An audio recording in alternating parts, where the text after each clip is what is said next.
Welcome to Back to the Futures, the official podcast of the Futures League, presented by ChangeUp. I'm Owen Shadrick.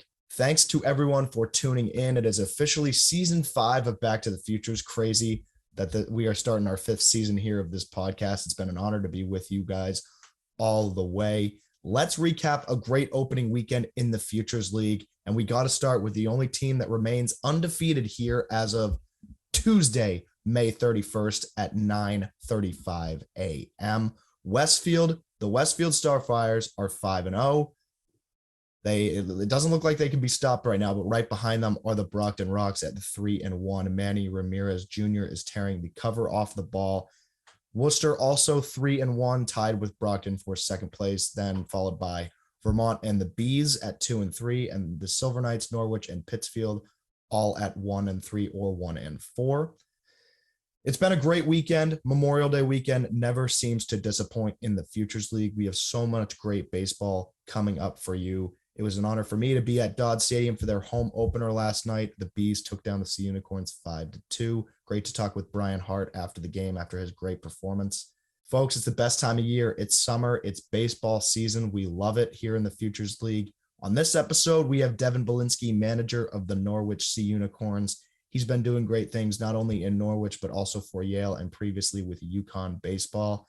A Woodbridge, Connecticut native. He takes big pride in Connecticut baseball and baseball in the Northeast. And, it's great to see him developing the game day by day. I'm going to get you to that interview with Devin right now. So without further ado, here is Devin Belenski. We are honored to be joined by our first guest of season 5 here at Back to the Futures. He is returning for his second year as the manager of the Norwich Sea Unicorns. It's Devin Belenski. Devin, thanks for coming on the show. How you doing today? Hey, Owen, absolutely. Thank you for having me. I'm doing great. It's a beautiful day for some baseball and, just early in the season, getting things rolling. Yeah, certainly getting things rolling. And I was there last night in Norwich for the home opener. Great to see the Dodd Stadium crowd back in action. You guys are 1-3 to start the early 2022 season. What have you seen from the guys so far? We've seen some resiliency early off out of our group. A lot of, back and forth, going down, going up, going down. Some things didn't go our way, but, just seeing those guys out there and being resilient, each and every single day when they're out there, it shows a lot, and especially, from our arms. Our arms have done a good job, going down, not having a good outing, and then, coming right back the next inning to, shut the door, put up some zeros. And our offense as well, just coming out, making some big plays in the field, and then with the bat swinging it. Coming back from being down a little bit, it's always hard to do in the summer league, but they've been doing a really good job with that. Yeah, and from your perspective, this season must feel like cloud 9 compared to the craziness of last year. We kind of know the details, but take us through and show the fans, what was the hiring process like for you? So last year was about, I don't know the exact day, but it was very, very quickly before the season started. Eric Campbell, the former manager, signed a AAA contract with the Seattle Mariners about 10-15 days before the season, and then I got a call about it, and things went from there. So that was a really big process, and we didn't know if we were playing at that point before the season, so we got a roster with not a lot of guys on. I think we had 18 when I got it, and now this year we have 38. So it is like a cloud 9. Just having guys to perform and show up every single day is it's outstanding compared to what we had to do last year. We had a great group of guys last year that competed their ass off every single day, but these guys were we just have more good bodies right away. Yeah, and with those bodies, that leads to my next question, which is how do you manage that, with getting a roster of guys of 18 who are kind of in the same position of you, where they signed very, very recently before the season started? I think it was a lot of our first time doing that. A lot of guys' first time is in the league. My first time, being a manager or a head coach in that aspect. So just, coming out there, showing that, a player won't know how much you care or they won't care how much until they show you how much you care. And, I just tried to be out there every single day for them, giving them my best attitude, my best concentration.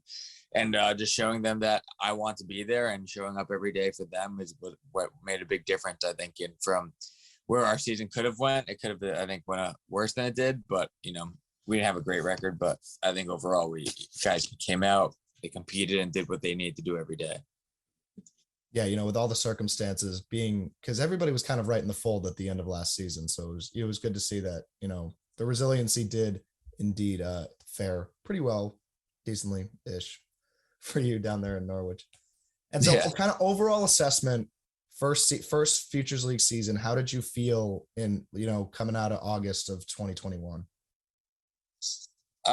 We obviously our record didn't show what we wanted to, but it was good. It was good the experience was awesome. And I knew that when I was coming back, that I would know exactly how to go about it, how to, manage it a little better. And, you learn from your mistakes and you learn from your successes. And I think I had, a good amount of both in that aspect. Yeah. And the craziness continued when a new GM not arrived in Norwich, was promoted in Norwich, Lee Walter Jr., the new general manager down there. What are your thoughts on his transition to the role so far? No, Lee's been doing an absolutely amazing job, just, accommodating to whatever need, accommodating to the needs of the players and the needs of, the Futures League. And I think we have a, great stadium that, he takes care of. He does a good job by all of his employees, including me, myself, my two assistant coaches. And, I think he's just absolutely done whatever we need for the program. And he's done an outstanding, awesome job. Yeah, I was there. Obviously, mentioned it was there last night. We're recording this on Tuesday. This was Monday night. And it's pretty rare. I would say it's pretty rare, but I think I've seen it before. A GM doing grounds crew stuff. It's not, you don't always see that. You don't see that every day. Yeah. And that just shows how much he cares about, making sure that the little things are done right, being out there with the high attention of detail every single day. He absolutely just goes out there and makes sure whatever needs to be done is going to get done. And if he's the guy that's got to do it, he's got to do it. No job's too big for anyone in Norwich. And, he really, it starts from the top down, and he shows a great job with that every day. Absolutely. The field looked beautiful. The stadium looked awesome. Dodd Stadium showed out for the home opener. What's it like playing in front of those fans who have such a passion for baseball in Norwich? Yeah, I mean, I think we have the best fans in the world. They come out there every day.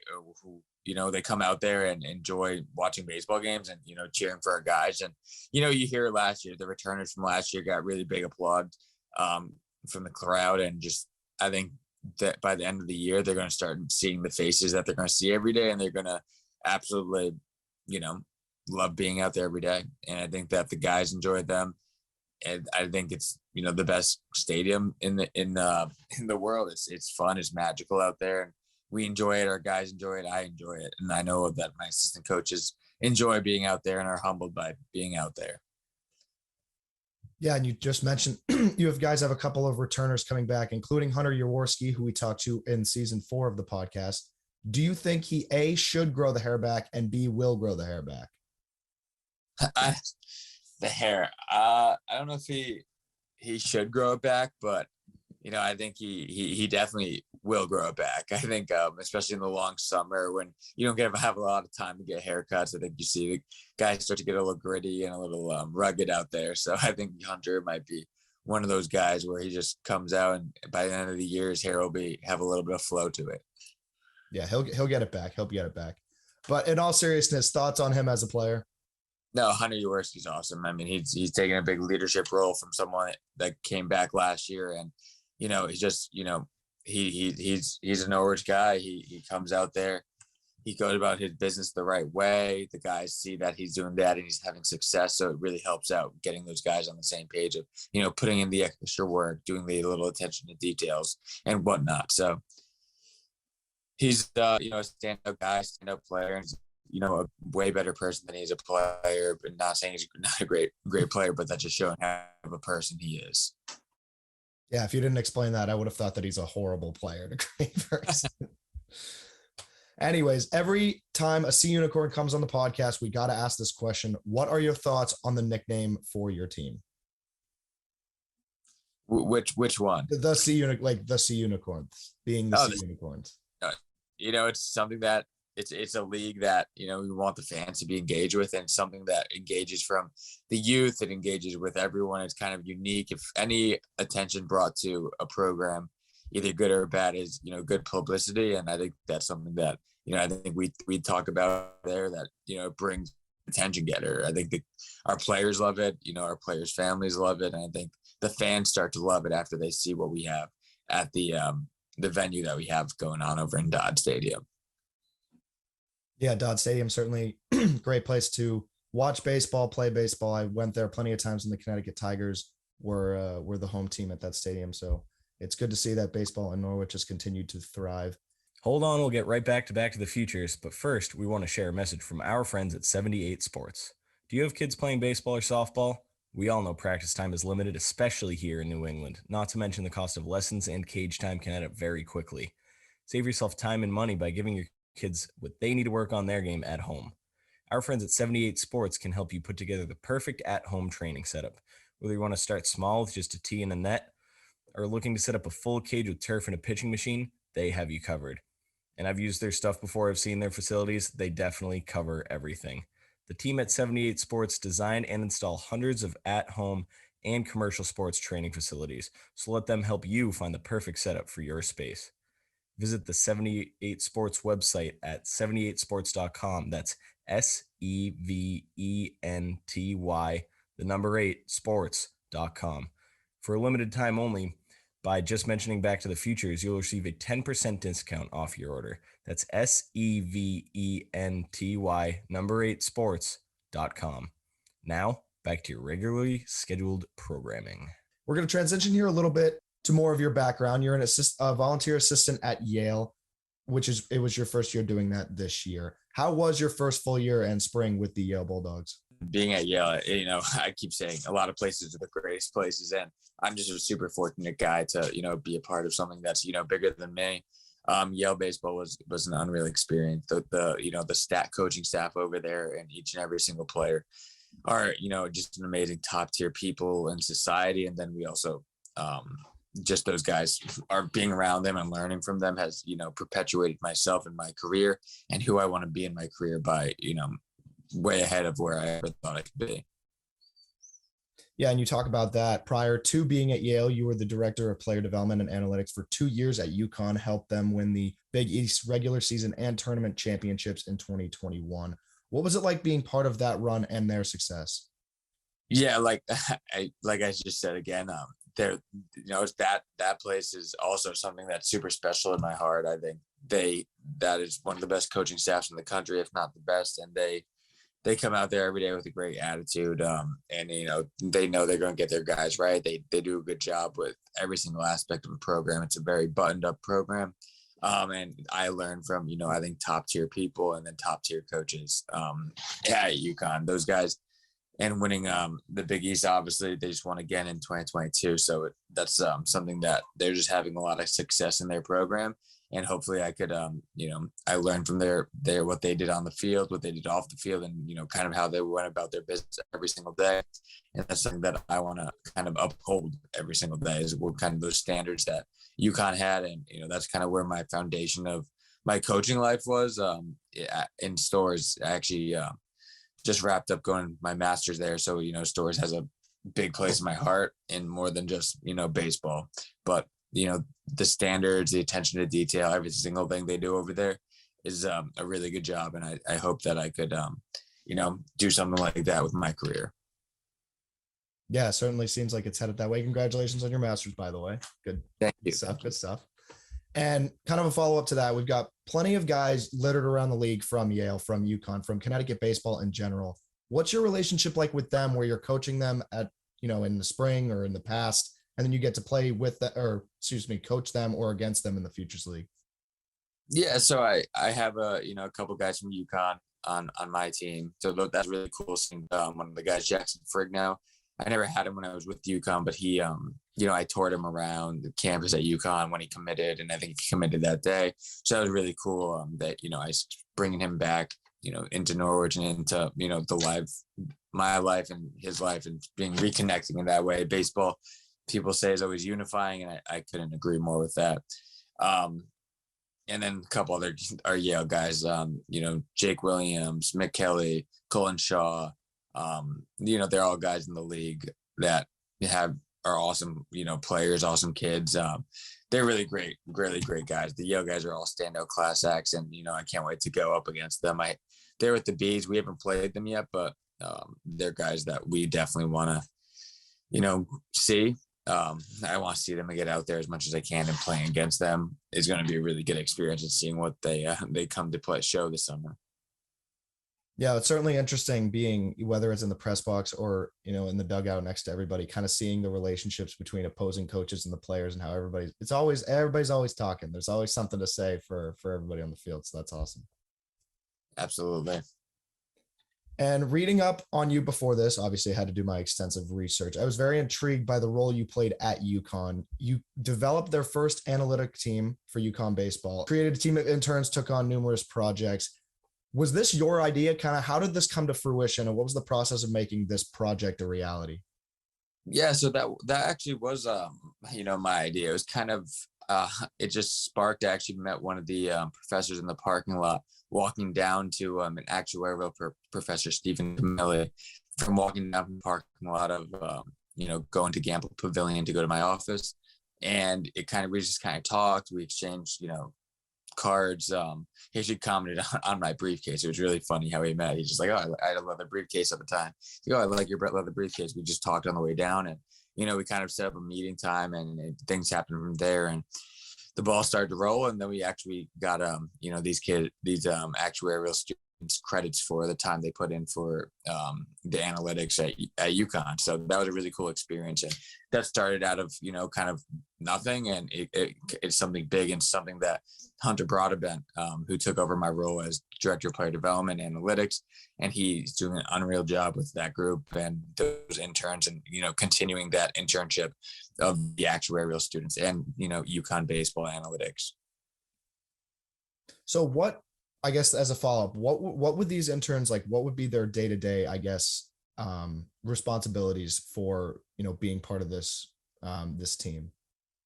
So the big thing that we did my first year with them was, we did scouting reports. So we had in-depth scouting reports where it was, a packet where we had each, a page on each player, each pitcher, each offensive player, each pitcher, and showing what they had on the field, like their times to the plate, just more in-depth statistics like sabermetrics and whatnot.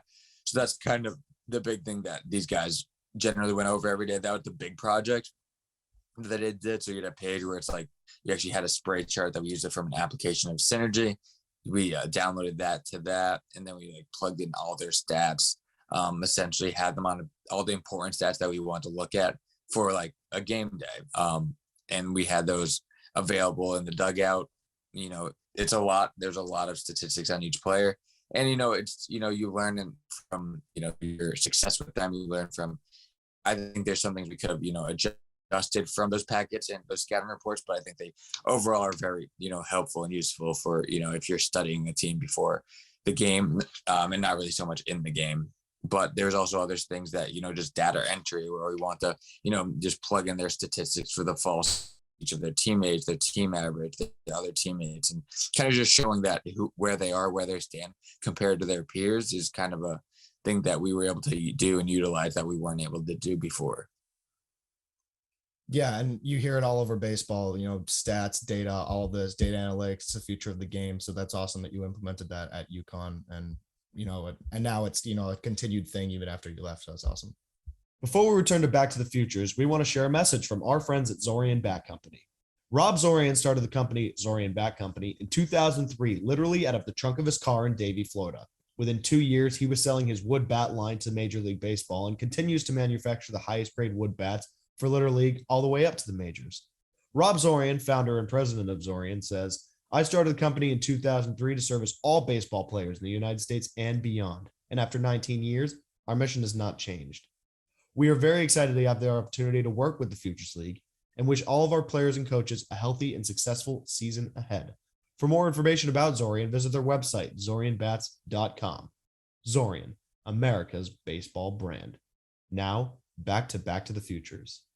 You also had quite the playing career, as you played at Eastern Connecticut State and helped the team reach the 2016 NCAA regionals. What was it like being part of that squad? Yeah, coming out, I had a successful career in high school, and, winning a championship your first year, at Eastern Connecticut was an awesome experience. I mean, they had a great group of guys that, we didn't even have a great year that year. We just, put our heads down, went to work, and, we got the job done. And Emma, our kid, I'm not sure if you know, but it actually just are going to World Series next week. They're leaving on Wednesday because they just won. And so I have a lot of, close friends. Actually, one of my assistant coaches is actually playing. He's doing his graduate year at Eastern and playing. And he he's the captain. He's just going to a World Series. So I'm super excited to get him for him, but I'm also excited to get him back once he, hopefully takes home a championship. Yeah, that's awesome to see that you still have connections there even a few years out. And from Eastern to high school, you played at Amity Regional High School and helped them win 3 consecutive state championships, earning team MVP honors, and you served as the captain your senior year. Are you a magnet for championships or something? What's that all about? No, I'm definitely not the magnet, but I think just being around, I think I've been, like I said, I keep saying it, I've been super fortunate and lucky to, be a part of amazing people. And I think the amazing people drive championships. And, I think that really what it is, that I've been fortunate enough to be around some of the greatest people in the world, greatest teammates, greatest coaches. And every single day, I'm very, very, very beyond thankful to have been a part of such, amazing, like I said, people. And I think just championships drive off, how hard you work, what you put in. And I have hard workers in my corner, and, every single guy, every single person that I'm around, likes to get the job done. Yeah, and you're a Woodbridge, Connecticut native, assistant coach to Yale, assistant coach to UConn, Amity High School, Eastern Connecticut. You're seems like you're Mr. Connecticut baseball. How much pride do you take in helping grow the game of baseball in Connecticut for, whether it was in the college level or in the summer league? Yeah, I think, the game of baseball it's going to be depending on,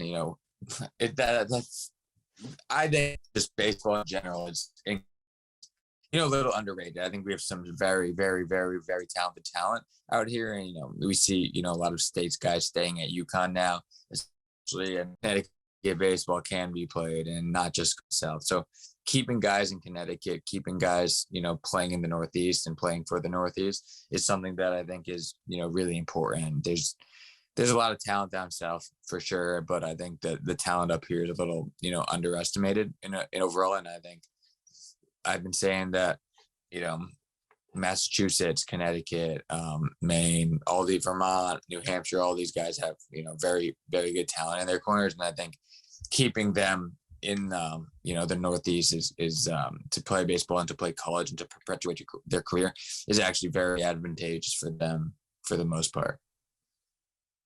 Yeah, it's great to see the game of baseball continuing to thrive, not only in Connecticut, but in the rest of New England. It is now time for our question of the day. It's presented by Zephyr, the official on-field hat of the Futures League. Zephyr, high quality and innovative design since 1993. Devin, our question of the day: are you a Ben & Jerry's fanatic because of the smells at Dodd Stadium? I hate that I love it. I hate that I love it. Ben & Jerry's is top tier ice cream. It's crucial. It's crucial to have. And if you don't come out to Dodge Stadium at least once this summer, then you didn't do summer right. Favorite flavor? Oh, the Good Night Show or the Night Show with the Jimmy Fallon. I think that's it. I don't know. I don't come home and take it just when I get a scoop at the stadium. Yeah. That's the pints are dangerous. Yeah, they are. Too dangerous. All right, one last question here before we sign off. How about a message to Sea Unicorn fans as we continue on here into the 2022 summer? Hey guys, I just really want you guys, thank you for your support, for all of you that have supported. And if you haven't been out to Dodge Stadium, I think, you'd be very impressed with the venue and what we have to offer out there. I think it's going to be a great summer. Come out on a nice, cool summer night and enjoy some baseball. There's nothing better to do than that in the summer. Yeah, it's going to be a great summer in the Futures League. You don't want to miss it, especially at Dodge Stadium. Devin, thank you so much for joining me today on episode 1 of season 5. Really appreciate your time. You got it, Owen. Thank you. You're welcome. And this has been episode 1 of season 5 of Back to the Futures, the official podcast of the Futures League. We have new episodes coming out every Monday. Be sure to subscribe to our podcast. We're on Apple Podcasts, Spotify, SoundCloud, and YouTube. Thanks for tuning in. We'll see everyone soon.